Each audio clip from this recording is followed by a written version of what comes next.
Olá, seja muito bem-vindo aqui ao canal da Nasc Capital. Meu nome é Augusto Nascimento e aqui a gente fala sobre economia, mercado, finanças e investimentos. Essa é a parte 2 da aula 7 de um curso que a gente trouxe para o YouTube com a ideia de ajudar mais pessoas, investidores iniciantes e intermediários a ter um conteúdo organizado e adquirir conhecimento e gerenciar seus investimentos de forma mais fácil. Eu cortei a aula 1 porque ela ia ficar muito grande, então resolvi fazer em duas partes. Segue aí agora já com a parte 2 do vídeo. E se você estiver gostando do conteúdo, convido você a se inscrever no canal, deixar seu like, compartilhar com mais pessoas. Isso é muito importante para a gente aqui que cria conteúdo. Um abraço e fica aí com a aula 2. Valeu. Depois da máxima da pandemia. Então, ações se comportam de forma diferente dentro do mesmo ciclo econômico. O que eu quero dizer? Se a gente olhar o índice imobiliário, igual eu mostrei, ele ainda não passou, segue em patamares mais baixos. A gente pegar uma empresa igual a MRV, a gente vai entender aí a situação. Por exemplo, aqui é a máxima da pandemia. A MRV está próxima às mínimas da pandemia. Por quê? Altas taxas de juros, a gente tem o crédito mais caro, produto de construção mais caro também, né? Os produtos para poder construir, de construção civil, o crédito mais caro para as pessoas comprarem seus imóveis. Então, isso afeta diretamente esse tipo de empresa que demora mais dentro do ciclo econômico para se recuperar. O que isso traz de oportunidade? Empresas como essas, que seguem bem dentro do mercado, que geram receita, que estão passando por um momento de dificuldade, mas você entende que a gestão é eficiente, que ainda tem um caixa para trabalhar, que tem a dívida controlada, isso depende muito do produto, tá? Porque se tratando de varejo, né, se a gente olhar Magazine Luiza, o comportamento era o seguinte: as pessoas estavam em casa, estavam recebendo dinheiro, né? Tinha pessoas recebendo dinheiro em casa, então o comportamento era outro. E as pessoas em casa teve a tendência a gastar um pouco mais. Às vezes no home office a pessoa não estava gastando tanto para sair de casa, não estava tendo gasto com combustível para poder rodar, então essa pessoa acabou comprando mais e elevou os preços, né? Teve mais interesse pelas ações de varejo nessa situação depois da pandemia, mas com a alta da inflação, as pessoas precisam conter os seus gastos. Cada pessoa tem uma inflação diferente dentro de casa. Se a inflação é maior para os combustíveis e você é uma pessoa que roda muito, automaticamente você vai sofrer muito mais com a inflação. Se você usa muito gás, se trabalha com comida, por exemplo, um restaurante, e você usa muito gás, lógico que você vai sofrer um pouco mais com a inflação do que uma pessoa que ela só trabalha e não usa muito combustível, não usa muito gás, etc. Então você precisa fazer seu cálculo, né? E aí você vê o comportamento aqui da alta taxa de juros faz com que as pessoas consumam menos e essas empresas de varejo sofram mais com esse cenário. Se a gente for olhar a Via, que é a antiga Vevar, né? Via Varejo, mesmo comportamento.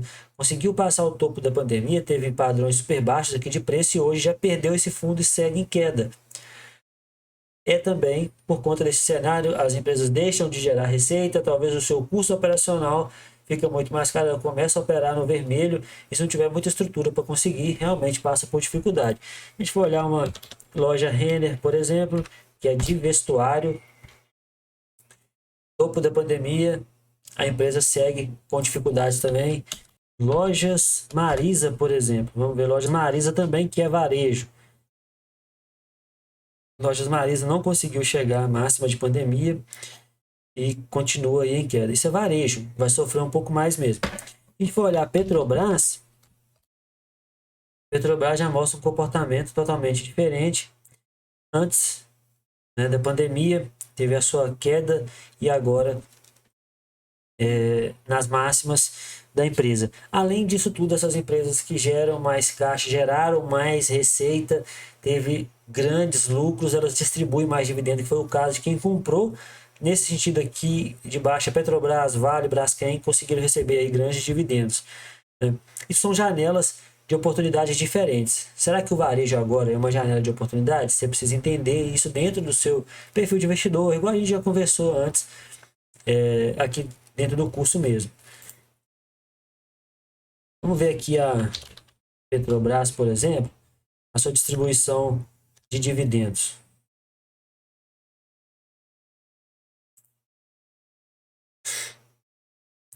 A Petrobras está com a distribuição de 38,18% nos últimos 12 meses em dividendos, além de toda a alta, né, que o ativo teve. Ela vai distribuir aí 1,85 para ser pago dia 20/7, com data com dia 23 desse mês. Ela pagou recentemente, dia 16/5, 2,86 mais 10 centavos. Vai pagar dia 20/6, 43 mais 1,42. E dia 20/7 mais 1,85. Isso é o poder da distribuição. Se a gente for olhar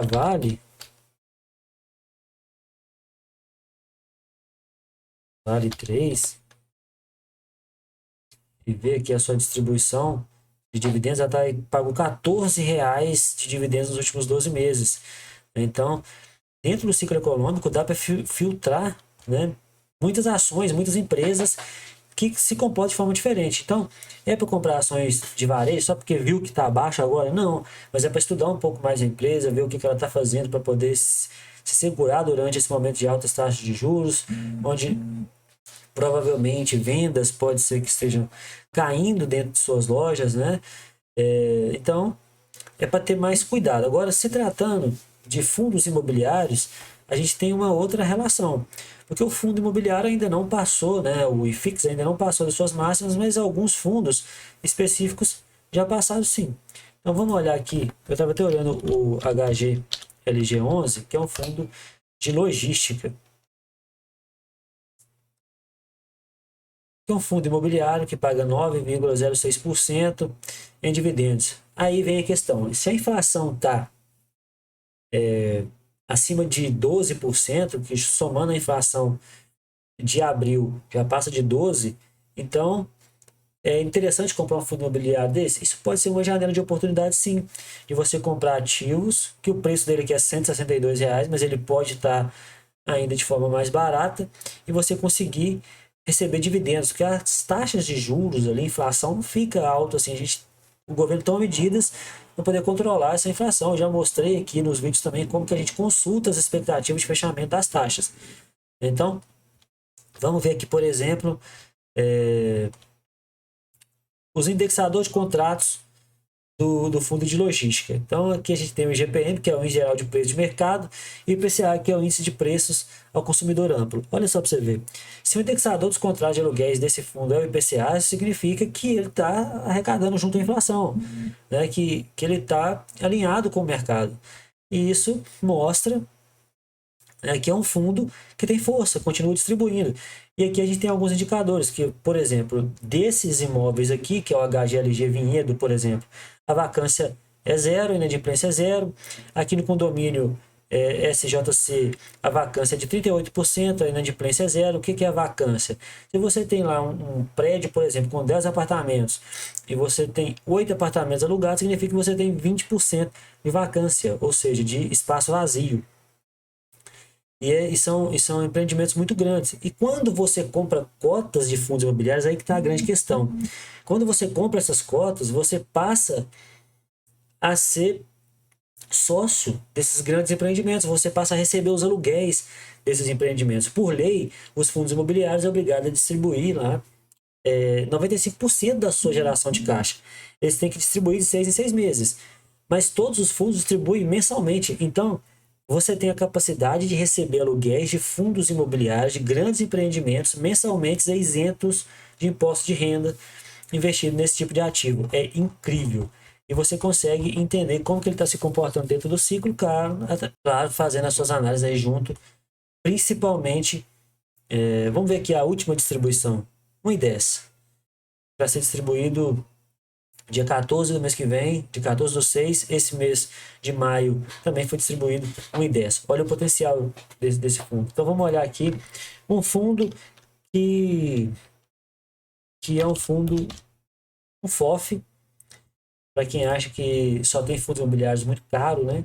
Você tem aqui um fundo com a distribuição de 10,17% em dividendos nos últimos 12 meses, o preço dele é 7,54. Isso aqui é um FOF, é um fundo de fundo, ou seja, se você é um investidor que ainda não tem experiência para analisar seus próprios fundos imobiliários, você investe em um FOF, né, que é um fundo que investe exclusivamente em fundo. Claro que você vai pagar uma taxa de administração por aquele fundo estar investindo em outros fundos. Você mesmo poderia estar fazendo esse investimento, mas até você ter a experiência para poder investir, você não deixa de receber dividendos, né? E fica mais seguro, então você investe em FOF. Aqui está pagando 10,17% ao ano, ou seja, um fundo que custa 7,54. Já dá para começar a investir, já dá para compor uma carteira com esse tipo de fundo. A gente tem aqui também MXRF11, né? Alvo de polêmica esse ano já. Max Renda, isso aqui é um fundo híbrido, investe tanto em CRIs quanto em tijolo.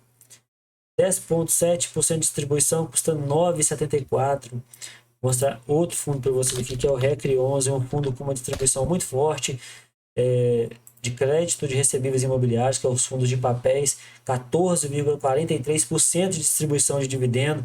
Distribuiu R$14 nos últimos 12 meses, está R$100 a cota. A última distribuição foi 1,36. A última distribuição foi 1,50. Ainda não lançou a de junho. Olha a capacidade de um fundo de pagar dividendo, 1,50 por cota que você recebe. Tá? Então, essa ideia de fundos imobiliários é muito interessante que você saiba acompanhar também dentro do IFIX, por exemplo. Você coloca aqui IFIX, que é um índice, como eu já falei aqui, que acompanha a volatilidade dos fundos imobiliários. Os fundos imobiliários ainda não passaram a máxima de antes da pandemia. Então, se você for olhar esses fundos que eles têm mais nome, é o que eles têm, que os investidores gostam mais pela distribuição de dividendo, eles sim passaram, que é o RECRE, o IRDM 11. Como é que já passou esse período de pandemia? Tem aqui agora um fundo interessante, que é o MAL 11, que é um fundo de shopping. Shopping sofreu muito da pandemia, né? Então ele ainda não passou as suas máximas. Todas as lojas de shopping precisaram ser fechadas. Esse estilo de fundo imobiliário era, antes da pandemia, um ativo de segurança pela sua distribuição de dividendo, ou seja, você recebe aluguel de lojistas que estão pagando aluguel para o shopping e esse shopping distribui para você esses aluguéis. Ou seja, agora que a economia está recuperando, o pessoal está comprando mais, está indo mais para o shopping, mesmo assim não na mesma intensidade, porque é varejo. Então não tem tantas pessoas gastando dinheiro assim.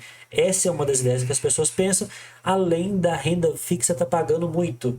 Então ainda não passou para cima do topo da pandemia. Isso significa que vai passar? Não, mas pode ser uma janela de oportunidade, é para isso que a gente tem que ficar atento. Se já foi um ativo de segurança, ele pode voltar a ser. Essa ideia de fundos imobiliários, renda variável, ações, ela traz espaço para muitos tipos de análise.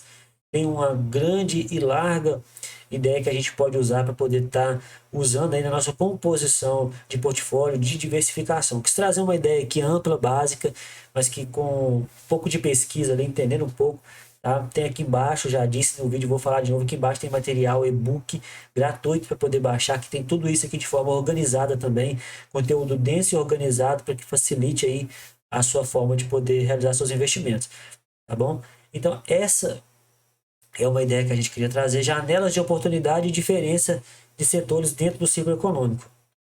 Qual que é o comportamento? E como que é o seu comportamento diante disso? Você precisa antecipar os movimentos. Então aqui nesses livros, alguns deles, principalmente o de Benjamin Graham, que é o investidor inteligente, ele fala, né, compre ao som dos trovões e venda ao som dos violinos, ou seja, compre na baixa e vende na alta. Isso é muito fácil falar, mas como filtrar isso na realidade? É dessa forma. Você precisa entender quais que são os índices, saber o nome deles, os tickers dele, né? Então, é aqui dentro desse canal que você vai ter esse tipo de informação. Você vai conhecer, acabei de mostrar os tickers dos fundos, o nome dele, como que você pesquisa os fundos imobiliários, as ações. Eu vou deixar uma planilha de swing trade aqui também. Nessa planilha tem lista de todas as ações cotadas na bolsa, de todos os fundos imobiliários. É uma planilha que opera online também, para você ter acesso. Tem o link, vou deixar aqui embaixo também o link do Status Invest para você clicar e ir lá, salvar, deixa esse link salvo, acompanha tudo, todos os ativos que você for conhecendo. A gente tem um grupo de Telegram também, que tem informações interativas o tempo todo chegando sobre ativos financeiros, renda fixa e renda variável. Então tá nas nossas mãos aí, correr atrás de aprender a investir, a gente viu aqui preços muito diferentes para fundos imobiliários, de fundos de 160 a R$ 7, ações que custam 100, ações que custam 7, que distribuem muito dividendo. Tá? Então, vou mostrar uma ação, uma última aqui, que eu vou mostrar. Copel, CPLE 6. Ação do setor de energia elétrica, setor resiliente na bolsa considerado, paga 15, inflação está em 12. Essa ação está pagando 15,98%, distribuição pagou em 16 nos últimos 12 meses, ela custa R$ 7. Então, a última distribuição, 29/4/2022, tá? Ainda não formou a data de pagamento. R$ 7, você já começa a ter condição de comprar um lote de ações para poder comprar uma, mas começa a ter o seu comportamento diversificado. A próxima aula é a aula de diversificação. Espero você lá para entender como que a gente vai fazer toda essa junção de tudo que a gente aprendeu aqui dentro de um portfólio, dentro de uma carteira, de acordo com o nosso perfil de investidor. Tá bom? Então, se você estiver gostando do conteúdo, deixa seu like aí, compartilha com mais pessoas, ativa as notificações. Muito obrigado por ter assistido até aqui o vídeo. Seja muito bem-vindo ao nosso canal e até a próxima aula.